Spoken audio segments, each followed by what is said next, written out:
Buruknya kualitas udara di Jakarta mendorong Pemprov DKI memberlakukan sistem work from home atau bekerja dari rumah untuk sebagian pegawainya. Ya, sedangkan di Pontianak, kabut asap saudara ini makin pekat karena lahan terbakar, membuat siswa sekolah terpaksa belajar secara online. Lalu bagaimana penerapan WFH dan pembelajaran jarak jauh akibat polusi udara ini? Bersama Mehdi Hairi, inilah Kopi Pagi, komentar pilihan Liputan 6 Pagi.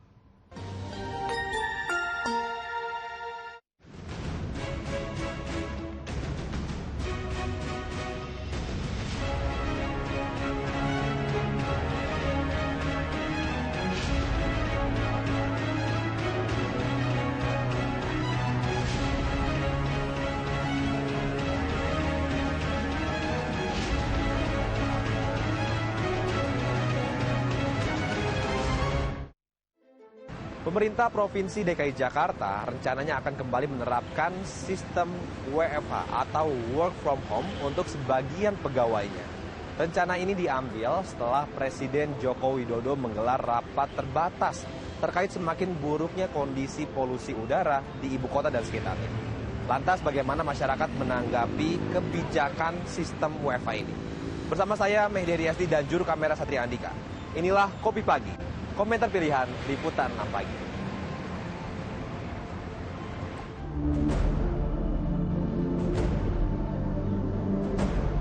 Langit Jakarta semakin pekat, tidak lagi biru tapi berubah menjadi kelabu.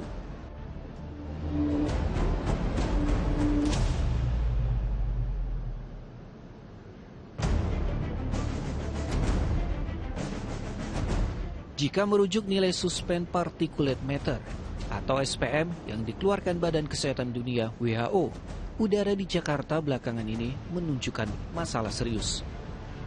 WHO memberi patokan di satu wilayah tidak boleh memiliki particulate matter atau polutan halus melebihi 5 mikrogram per meter kubik dalam rata-rata per tahun. Berdasarkan pantauan IQR, rata-rata polutan halus yang beredar di langit Jakarta pada pekan ini sudah mencapai 45,3 mikrogram per meter kubik atau 9 kali lebih besar dari ambang batas yang ditetapkan WHO. Pemerintah menyebut polusi udara di Jakarta terjadi karena ada kemarau panjang, emisi transportasi, dan manufaktur industri. Ada beberapa faktor antara lain kemarau panjang, kemudian konsentrasi polutan dengan demikian, lalu ada emisi dari transportasi, termasuk juga dari manufaktur industri. Merespon kondisi polusi udara yang ada, Pemprov DKI Jakarta akan memberlakukan sistem work from home atau bekerja dari rumah bagi sebagian aparatur sipil negara. Kebijakan WFH diberlakukan bagi ASN yang tidak melakukan pelayanan secara langsung. Implementasinya, 50% ASN bekerja secara WFH, sedangkan sisanya tetap beraktivitas di kantor. Rencananya kebijakan ini berlaku mulai besok, 21 Agustus hingga 21 Oktober 2023. Kita harus khusus pegawai yang tidak tersentuh langsung kita coba pertama bisa memberikan kenyamanan dan ketidaksian intinya itu. 21 Agustus ini mulai. Itu untuk selama berapa lama? Ya rencana mungkin 1 bulan. Namun kebijakan WFH tidak berlaku bagi layanan yang bersifat langsung ke masyarakat.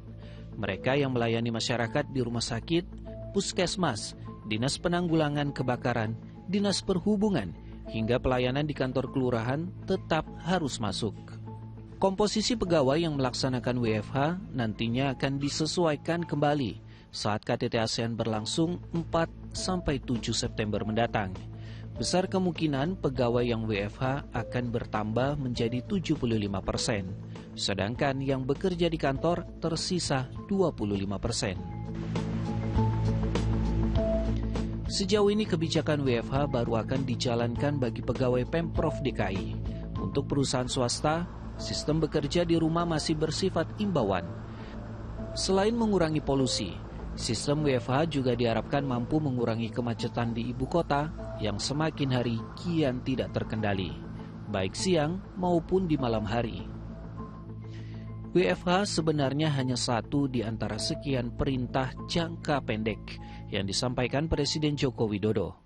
Untuk mengatasi polusi udara, Presiden juga meminta percepatan penerapan batas emisi dan memperbanyak ruang terbuka hijau. Sedangkan jangka menengah, Presiden minta percepatan pengurangan kendaraan berbasis fosil dan meminta masyarakat lebih menggunakan transportasi massal atau kendaraan umum. Baru di jangka panjang, Presiden minta penguatan mitigasi dan adaptasi perubahan iklim melalui pengawasan sektor industri. Lantas, bagaimana masyarakat menyikapi kebijakan WFH ini? Kalau menurut saya sih setuju ya, soalnya karena memang kondisi dari udara ini kan memang polusinya memang lumayan parah ya. Jadi sebisa mungkin warga di sini itu atau masyarakat yang bekerja sebisa mungkin bisa hybrid. Jadi nggak seluruhnya kerja di kantor, mungkin bisa di WFH juga supaya kesehatan masyarakat juga lebih aman lah. Kalau WFH sih nggak efektif ya, karena saya sendiri pun sebenarnya pengguna transportasi publik ya, seperti KRL. Jadi mungkin nggak berdampak ke semua karyawan seperti itu. Nah, yang menyebabkan polusi udara kan sebenarnya banyaknya orang yang memakai kendaraan pribadi gitu ya. Nah, jadi solusinya kalau menurut saya pribadi ya, bukan harus jadi WFH-nya, tapi dari sektor transportasi publiknya dibenahi. Sekarang kan banyak meeting-meeting yang lewat tim segala macam, dan kemarin juga waktu COVID kita sempat WFH. Terus kayak sekarang karena COVID-nya udah nggak ada, terus offline lagi, tapi kayak sebenarnya meeting-meeting kayak can be managed via online, right? Nah, sebenarnya oke juga kalau misalkan kita bisa menerapkan WFH, karena kayak ya jadi nggak macet, kayak less time to travel or commuting etc. Terus kayak misalkan ya nggak harus ketemu tatap muka segala macam, kayak ada banyak waktu yang bisa di-save gitu. Ya, pemerintah mikir persoalan hari ini dengan penyelesaian hari ini nggak bisa. Masalah polusi itu masalah jangka panjang sekali. Yang kita ketahui polusi sekarang itu 57% menurut data dari KLHK itu karena kendaraan bermotor. Bagaimana mengurangi itu? Ya pakai transportasi umum. Apakah transportasi umum kita sudah terkoneksi dengan baik, first mile, last mile? Tidak. Lalu bagaimana? Ya itu sudah puluhan tahun kita bicarakan. Tapi kan tidak dikerjakan, malah bikin moda transportasi baru, yang muncul problem baru gitu. Masalah polusi udara ternyata bukan hanya terjadi di ibu kota, tapi juga terjadi di Kalimantan. Bedanya, kalau di Kalimantan ini disebabkan karena kebakaran hutan dan lahan. Sampai-sampai nih, pemerintah Kota Pontianak menerapkan sistem belajar daring, alias belajar di rumah aja untuk siswa-siswanya. Kebakaran hutan dan lahan. Persoalan ini seperti cerita bersambung selalu muncul setiap tahun di bumi Kalimantan. Ironisnya, lahan yang terbakar bukan berkurang, justru kian meluas.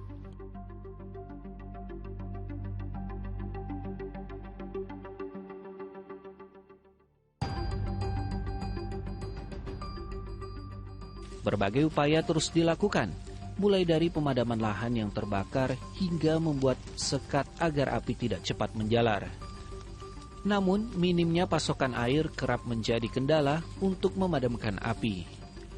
Bukan hanya dibakar, terkadang lahan bisa terbakar secara tidak sengaja.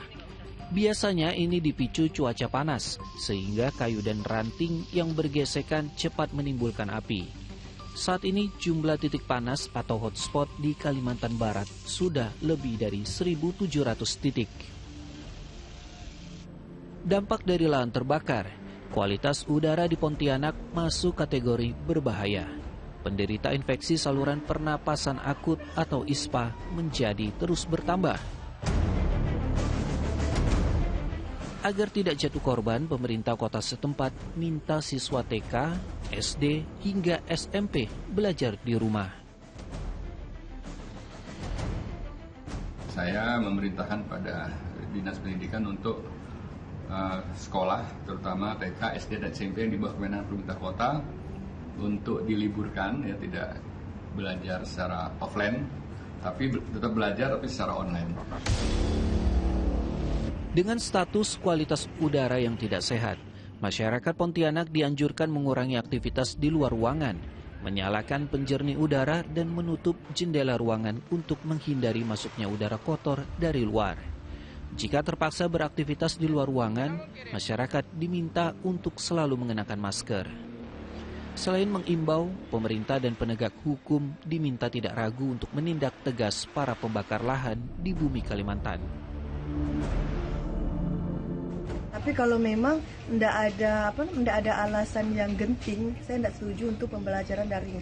Karena tuh pelajaran tatap muka tuh kita lebih enak untuk mengetahui apakah anak ini benar-benar fokus belajarnya, apakah anak ini benar-benar mengerjakan tugas itu sendiri atau gimana, lebih enak terpantau oleh guru gitu.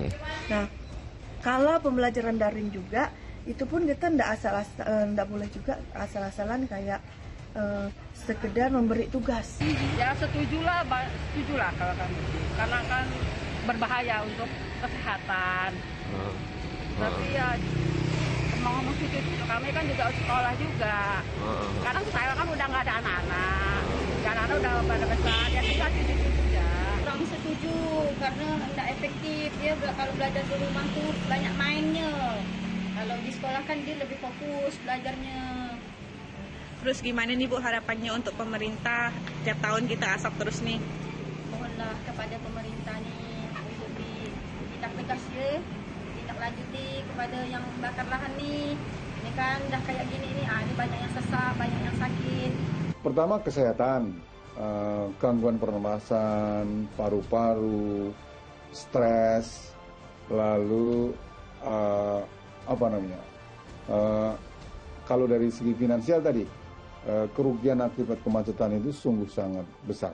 Sesungguhnya WFH atau work from home bukan satu-satunya solusi untuk mengurangi polusi udara yang sudah terjadi. Mengingat bidang transportasi bukan satu-satunya penyumbang polusi udara. Pemerintah juga harus tegas nih untuk menindak sejumlah industri yang membuang asap pabrik sembarangan. Demikian Kopi Pagi kali ini. Saya Mehdi Riyasti dan juru kamera Satria Andika pamit undur diri. Terima kasih dan salam SCTV.